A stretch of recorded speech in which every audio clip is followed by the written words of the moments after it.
તો અમદાવાદમાં અંતિમ દર્શન પછી વિજય રૂપાણીનો પાર્થિવ દેહ રાજકોટ માટે રવાના થયા. એરપોર્ટ માર્ગથી પાર્થિવ દેહને રાજકોટ લઈ જવામાં આવશે. રાજકોટમાં રાજકીય સન્માન સાથે વિજય રૂપાણીની અંતિમ વિધિ કરાશે. દુર્ઘટનાના 5મા દિવસે પૂર્વ મુખ્યમંત્રી વિજય રૂપાણીના અંતિમ દર્શન કરવા માટે લોકો ઉમટ્યા અને અમદાવાદ સિવિલ હોસ્પિટલ ખાતે અંતિમ દર્શનનું આયોજન કરાયું. દર્શન કરતા સમયે અંજલિબેન રૂપાણી ભાંગી પડ્યા. દીકરી રાધિકા અંતિમ દર્શન કરતા સમયે ધ્રુસકે ને ધ્રુસકે રડી પડ્યા. દીકરા ઋષભે માતા અને બહેનને મંત્રી ભૂપેન્દ્ર પટેલે પણ વિજયભાઈ રૂપાણીના અંતિમ દર્શન કર્યા. તો અમદાવાદના આ દ્રશ્યો કે જ્યાં અંતિમ દર્શન પછી તેમનો પાર્થિવ દેહ રાજકોટ ખાતે લઈ જવામાં આવ્યો. એરપોર્ટ માર્ગથી પાર્થિવ દેહને રાજકોટ ખાતે લઈ જવામાં આવશે. રાજકોટમાં રાજકીય સન્માન સાથે તેમને અંતિમ વિધિ કરાશે.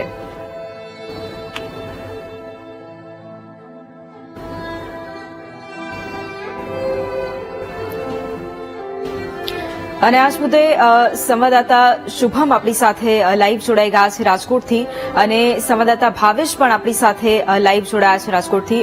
શુભમ, આપની પાસેથી એ જાણવું છે કે અત્યારે શું પરિસ્થિતિ, કેવી તૈયારીઓ, કારણ કે અંતિમ યાત્રા આજે નીકળશે અને તેને લઈને સમગ્ર રાજકોટ પણ શોકાતુર છે. અત્યારે શું તૈયારીઓ?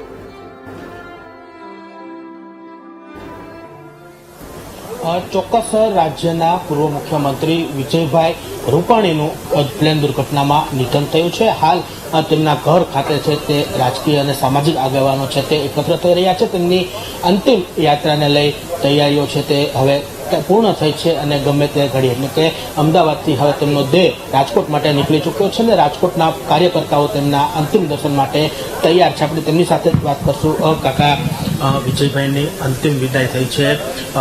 એક કહી શકાય કે એક જમીનનો માણસ છે જ્યારે ગુમાવ્યો છે રાજકોટના લોકોને કેવી ખોટ પડશે? આ ખોટ એવી છે કે એનું વર્ણન થઈ શકે એવું નથી. એટલા માટે કે વિજયભાઈ રાજકોટ માટે જેટલું કર્યું છે એટલું કોઈએ કર્યું નથી. એને રાજકોટ પ્રત્યે બહુ જ લગાવ હતો. ને મારી પર્સનલ તમે વાત જુઓ તો મારા અને વિજયભાઈના 60 વર્ષ જૂના સંબંધ છે. કારણ કે 1 થી 7 ધોરણ અમે સાથે ભણ્યા છે. નાનપણના ગોઠિયા છીએ અમે બે. જ્યારે ગાંધીનગર સીએમ હતા ત્યારે પણ વારંવાર મને બોલાવતા ગાંધીનગર, ને ગાંધીનગર અમે સાથે જમતા અને આખો દિવસ બધી વાતો વાગડતા.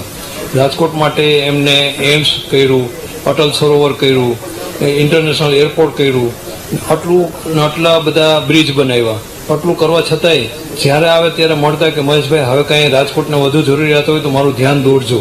એટલો બધો એને રાજકોટ ઉપર લગાવ હતો.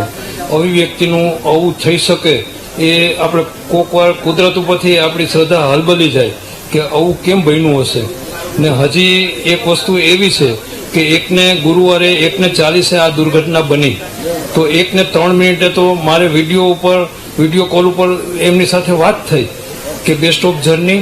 ખાલી 9 સેકન્ડ જ વાત થયેલી. બેસ્ટ ઓફ જર્ની ને બેબીનું ધ્યાન રાખજો એટલી જ વાત થયેલી. એમને કીધું કે તમે ચિંતા ન કરો મહેશભાઈ, હું વહેલો આવી જઈશ લંડનથી. એટલે આટલા બધા સંસ્મરણો અમારા નાનપણના હતા, છતાં આવું બની ગયું તો એના માટે ખૂબ જ દુઃખ થાય છે ને ઘણું બધું ઓલું થાય છે કે હવે એક મનમાં એવો પ્રશ્ન થાય છે કે મહેરબાની કરીને એને એમ્સ જો લઈ આવ્યા રાજકોટ, તો એમ્સ સાથે વિજયભાઈનું નામ જો જોડાઈ જાય તો સદા એની સ્મૃતિ રાજકોટ માટે સારી રહેશે. 60 વર્ષથી આપ બાળપણથી સ્કૂલમાં એમની સાથે હતા. એ સંસ્મરણો કે જ્યારે સ્કૂલમાં હતા પછી જેમ જેમ તેમનો વિકાસ થયો, તેમણે કહી શકાય કે એક નાના કાર્યકર્તાથી લઈને સીએમ સુધીની સફર કરી છે. આપની સાથે નાના સંસ્મરણો 1 થી 7 ધોરણ સુધી તો એ ખાલી બાળક જ હતા. જ્યારે કોલેજમાં આવ્યા, ડીએચ કોલેજમાં BA LLB એમને કર્યું પૂરું, ત્યારે તે પ્રથમવાર ત્યાં GS થયા. ને નાના હતા જ્યારે હાઈસ્કૂલ વિભાગમાં ત્યારે શાખાનું સંચાલન કરતા, RSS સાથે જોડાયેલા હતા. ધીમે ધીમે એનામાંથી નેતાગીરીના ગુણ વધતા ગયા ને ધીમે ધીમે આગળ વધતા ગયા. 40 વર્ષ એમને સંઘર્ષ કર્યો. ત્યારબાદ તેઓ CM બન્યા. ને CM બન્યા પછી પણ એમને કોઈ પણ રાજકારણી જેવો એમનું વર્તન ન હતું. સામાન્ય કોમન મેન જેવા જ હતા. ગમે તે નાના માણસ હોય તો એને બોલાવે ને એમનું ગમે તે કામ હોય તો પણ તેઓ પૂરું કરતા. એક કહી શકાય કે હવે ખોટ પડી છે આપને અત્યારે કઈ લાગણી, કારણ કે આપ અંતિમ યાત્રામાં પણ અત્યારે ઉપસ્થિત છો, તમને જે કહી શકાય કે જે ગ્રીનલેન્ડ ચોકડીએ પહોંચશે જ્યારે ત્યારે પણ ત્યાં આપ હાજર હશો, અંદરથી કેવા ભાવો અત્યારે? અંદરથી ભાવ તો બહુ ઓલા થાય છે કે જ્યારે હાદસાની ખબર પડી ત્યારે 2 દિવસ તો હું જમ્યો પણ નહોતો, એટલામાં એટલું બધું દુઃખ થયું હતું. ને હવે ભગવાનને એવી પ્રાર્થના કરી કે તમે કુદરતે એવું કર્યું છે તો હવે એને ફરી જન્મ આપો રાજકોટમાં ક્યાંક, ને ફરી પાછા સારા થઈને રહીએ.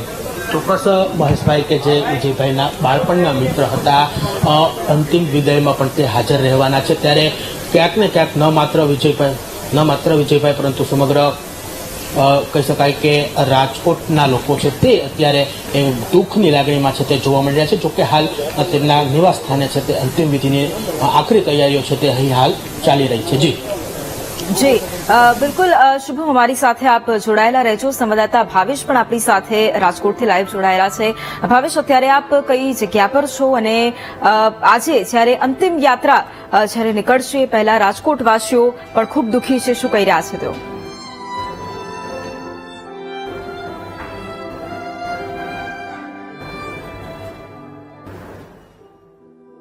મુખ્યમંત્રી વિજય રૂપાણીનું નિધન થયું છે. વિમાન દુર્ઘટનામાં તેમનું નિધન થયું છે, ત્યારે રાજકોટના જે એન્ટ્રી પોઈન્ટ મનાતા ગ્રીનલેન્ડ ચોકડીના દ્રશ્યો છે. હાલ જે વિજયભાઈનો પાર્થિવ દેહ છે તે રાજકોટ એરપોર્ટ ઉપર આવશે અને અહીંથી જે રાજકોટની અંદર પ્રવેશ કરશે ત્યારે ભાજપના જે નાના કાર્યકર્તાઓ છે, નેતાઓ છે અને વિજયભાઈ સાથે જોડાયેલા લોકો છે તેઓ અહીં આવી પહોંચ્યા છે. હાલ જે આ ગ્રીનલેન્ડ ચોકડીનો રૂટ છે ત્યાં તૈયારીઓ છે તે શરૂ કરવામાં આવી છે. ભાજપના અલગ અલગ નેતાઓ છે તેઓ ક્યાંક ને ક્યાંક પાર્થિવ દેહના દર્શન માટે આવી પહોંચ્યા છે. મોટી સંખ્યામાં લોકો છે તે ધીમે ધીમે એકઠા થઈ રહ્યા છે, કારણ કે જે પ્રમાણે પાર્થિવ દેહ છે તે અમદાવાદ ખાતેથી નીકળી ગયો છે અને વિમાન મારફતે રાજકોટ એરપોર્ટ ઉપર આવી રહ્યો છે. એવામાં વિજયભાઈના જે આ પાર્થિવ દેહને દર્શન માટે જે કાર્યકર્તાઓ છે તેમાં ક્યાંક ને ક્યાંક જે અંતિમ દર્શન છે તેના માટે લોકો છે તે આવી રહ્યા છે. આપણે જે નેતાઓ છે જે વિજયભાઈ સાથે વર્ષોથી જોડાયેલા છે તેમની સાથે વાત કરવાનો પ્રયત્ન કરીશું, કારણ કે જે પ્રમાણે પાર્થિવ દેહ નીકળ્યો છે અને ત્યારબાદ હવે પહોંચી રહ્યો છે ત્યારે જે આ ભાજપના નેતાઓ છે, સંગઠનના નેતાઓ છે તેઓ આવી પહોંચ્યા છે. તેમને જ પૂછવાનો પ્રયત્ન કરીશું, કારણ કે જે પ્રમાણે વિજયભાઈ આવી રહ્યા છે. શું કહેશો બાપુ, વિજયભાઈ હવે આપણી વચ્ચે નથી રહ્યા, અંતિમ દર્શન માટેની તૈયારી ભાજપ સંગઠને કરી છે ગ્રીનલેન્ડ ચોકડી ખાતે. ગ્રીનલેન્ડ ચોકડીથી આજે અંતિમ યાત્રાની તો તૈયારી તો ઘરેથી રાખી છે, પણ આજે અત્યારે એરપોર્ટથી આવે ત્યારે ગ્રીનલેન્ડ ચોકડીથી એમનું સબવાહિનીમાં ટ્રાન્સફર કરી ડેડ બોડી અને અહીંયાથી એમની યાત્રા કાઢી અને ઘરે પહોંચાડશું ને ત્યારથી પછી ત્યાં દર્શન કરાવી, ત્યાં દર્શન માટે કરીને પછી ત્યાંથી બધા અંતિમ યાત્રા નીકળશે. છેલ્લે સુધી સીએમ એટલે કોમન મેન રહ્યા વિજયભાઈ, યાદગીરી કઈ? કોમન મેન ખરેખર કોમન મેન જ હતા. ક્યારેય પણ સીએમ હોવાનો એમને અમને કોઈ અનુભવ નથી કરાવ્યો. ખૂબ જ સરળ, સૌમ્ય અને લાગણીશીલ સ્વભાવવાળા હતા, સંવેદનશીલ હતા. જ્યારે પણ મળે ત્યારે પૂછે કેમ છો, નાનામાં નાના કાર્યકર્તાનું ધ્યાન રાખતા. ચોક્કસથી સ્ટેન્ડિંગ કમિટીના ચેરમેન રહી ચૂકેલા પુષ્કરભાઈ છે, શહેર પ્રમુખ રહી ચૂકેલા કમલેશભાઈ છે. કમલેશભાઈ, તમારી સાથે પારિવારિક નાતો હતો, કઈ યાદો હજુ યાદ રહેશે જીવનભર વિજયભાઈ સાથે? વિજયભાઈ આપણી વચ્ચે નથી, મન માનવા હજી પણ તૈયાર નથી, પરંતુ ઈશ્વર પાસે મનુષ્ય પામર છે, આપણે સ્વીકારવાનું રહ્યું. વિજયભાઈનો ડીએનએ ટેસ્ટ કાલે થયા પછી આજે એનું પાર્થિવ શરીર એમના પરિવારજનોને સોંપ્યું છે. તેઓ બાય એર રાજકોટ આવવા નીકળી ગયા છે. ત્યારે સ્વાભાવિક રીતે વિજયભાઈ એટલે સમગ્ર રાજકોટને પરંતુ સૌરાષ્ટ્રના એક પોતિકાન લાગે એવા એ પ્રકારના નેતા હતા. ત્યારે માત્ર રાજકોટને પણ સૌરાષ્ટ્રમાંથી સમગ્ર કાર્યકર્તાઓ, આગેવાનશ્રીઓ અને પ્રજા એના પાર્થિવ દેહને પુષ્પાંજલિ કરવા માટે આવી રહી છે. ત્યારે હમણાં ટૂંક સમયમાં જ અડધી કલાકમાં ગ્રીનલેન્ડ ચોકડી ખાતે તેનું પાર્થિવ શરીર આવશે અને અહીંથી એક પ્રોસેસન સ્વરૂપે એમનું નિવાસસ્થાન પ્રકાશ સોસાયટી ખાતે લઈ જવામાં આવશે. ત્યાં સાંજે 4 થી 5 એના પાર્થિવ દેહને લોકોના, પ્રજા અને કાર્યકર્તાઓ માટે, આગેવાનો માટે એને પુષ્પાંજલિ માટે ત્યાં રાખવામાં આવશે અને ત્યારબાદ એની સ્મશાન યાત્રા પ્રકાશ સોસાયટી, કોટેચા ચોક થઈ, મહિલા કોલેજ થઈ અને યાજ્ઞિક રોડ થઈને રામનાથપુરા ખાતે જવાની છે. ત્યારે વિજયભાઈ સાથે 32 વર્ષ થયા મેં વિજયભાઈ સાથે કામ કર્યું છે. યુવા મોરચાથી લઈ અને જ્યારે સાહેબ પ્રદેશ પ્રમુખ બન્યા ત્યારે રાજકોટ શહેર ભાજપના પ્રમુખ તરીકે એના હોમ ટાઉનમાં મને પ્રમુખ બનાવ્યો. 7.5 વર્ષ સુધી મારી પ્રમુખ તરીકેની કારકિર્દીમાં સાહેબ 5 વર્ષ એના મુખ્યમંત્રીનો પણ કાળ રહ્યો છે. ત્યારે સ્વાભાવિક રીતે લોકોના કામ કરવા, કાર્યકર્તાના સુખ દુઃખમાં ભાગ લેવો, એની હંમેશા એ મારી ચિંતા કરતા અને મને હંમેશા કહેતા કે ભાઈ કાર્યકર્તા તરીકે કરવું. અને માત્ર વિજયભાઈ એ રાજકીય માણસ નહોતા, એક સેવાભાવી ભેખધારી પણ હતા. એ અને એના પરિવારને એના બાલ્ય અવસ્થામાં આદરણીય શ્રી પૂજિતનું અવસાન થયું ત્યારે એક જેનું કોઈ નથી એવા કચરા વીણતા બાળકોને આ સમાજે મને કંઈક આપ્યું છે અને આ સમાજને મારે કંઈક આપવું છે એવી શુભ ભાવનાથી કચરો વીણતા બાળકો કે જે પોતાના પરિવાર સાથે એક 10 બાય 10 રૂમમાં 5-7 લોકોનું પરિવારજન રહેતા હોય, 80 ની તો પછી વાત છે, જ્યાં પંખો ન હોય એવી ઝૂંપડપટ્ટીના બાળકોને એને ઉપાડીને આજે એને એન્જિનિયર હોય, ડોક્ટર હોય, ચાર્ટર્ડ એકાઉન્ટો હોય એ સમાજની વચ્ચે મૂક્યા છે. ત્યારે વિજયભાઈ એ વ્યક્તિ એક પ્રોટોકોલને મુખ્યમંત્રી હતા, પ્રદેશના મહામંત્રી હતા, પ્રદેશના અધ્યક્ષ હતા, રાજકોટના મેયર હતા, રાજકોટના સ્ટેન્ડિંગ ચેરમેન હતા. એક લાંબી રાજકારકિર્દી એની સફળ રહી છે, પરંતુ ક્યારેય એને રાજકીય મોભો કે રાજકીય પાવર એનામાં નહોતો. એનામાંથી ઘણું અમે શીખ્યા છીએ. તો રાજકોટમાં પૂર્વ સીએમ વિજય રૂપાણીને ગાર્ડ ઓફ ઓનર અપાશે. ગાર્ડ ઓફ ઓનર સાથે વિજય રૂપાણીને અંતિમ વિદાય અપાશે. રાજકોટમાં આજે પૂર્વ સીએમ વિજય રૂપાણીની અંતિમ યાત્રા નીકળશે. એ પહેલાની પણ તૈયારીઓ શરૂ કરી દેવામાં આવી છે અને ગાર્ડ ઓફ ઓનર સાથે અંતિમ વિદાય આપવામાં આવશે.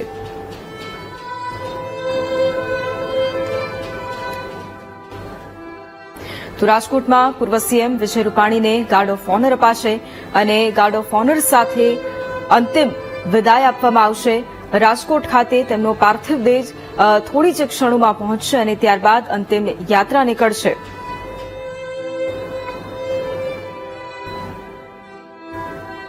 રાજ્યના પૂર્વ મુખ્યમંત્રી વિજયભાઈ રૂપાણીનું અમદાવાદ પ્લેન દુર્ઘટનામાં દુઃખદ નિધન છે તે થયું છે. તેમની અંતિમ યાત્રા આજે રાજકોટ ખાતેથી છે તે યોજાશે.